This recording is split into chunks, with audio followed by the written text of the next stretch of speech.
Hi, I'm Tricia Gray. Welcome to Technique Tips.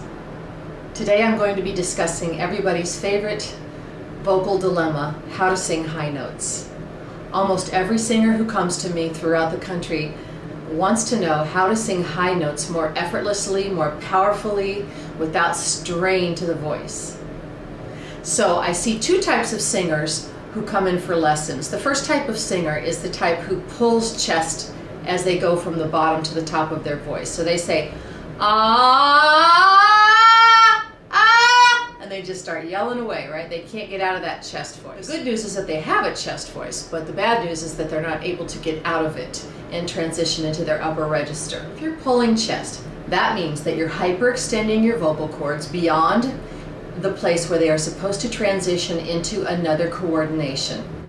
I like to use the analogy of shifting gears in a car. You're driving a stick shift automobile, and as you go faster and faster, you've got to shift into higher and higher gears. And that's kind of what you need to do with your voice. You need to allow it to transition to another coordination as you go higher.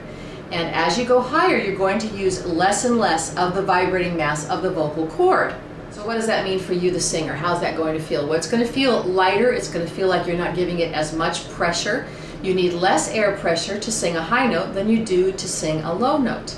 If you overblow the air on the top, you're going to blow your vocal cords apart, and then you're not going to have any sound at all. The first step to singing really good high notes is to find release.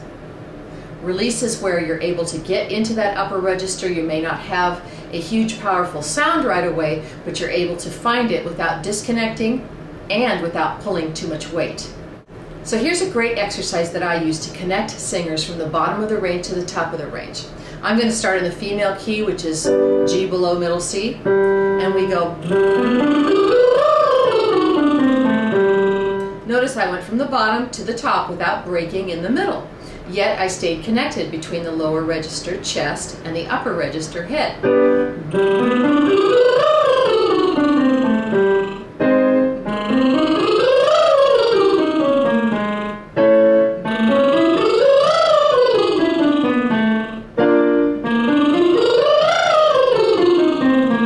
Now, as you go from the bottom to the top, you're also going to experience a resonance shift or a resonance transfer. We start in the bottom in our chest voice where we have a sympathetic vibration in our chest. You say ah, ah, ah. Feel the chest vibrating there. So ah, ah, ah. Now do this for me. Say woo! You no longer feel the vibration here in the chest. It's now vibrating behind the soft palate and in the cranium. That was your head voice. So our trick is to allow that resonance shift to occur as we go up. Less vocal cord the higher you go. If you try to hang on to the same coordination that you use in the bottom, that's when you get the sound of pulling or screaming in your chest voice. So the little lip trill exercise is a great way to trick yourself into that feeling of getting into that top with release. So, gentlemen, you would start low C.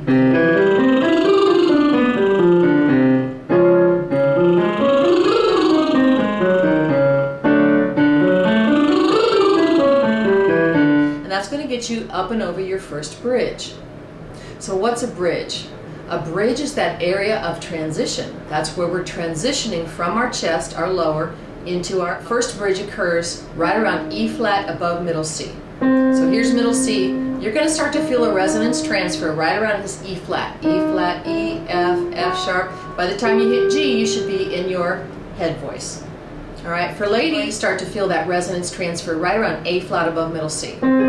So here it is, A flat, A, B flat, B, somewhere in there. It's not the same exact note for everyone, and it's not just one note. You're transitioning over several notes. That's why they call it a bridge.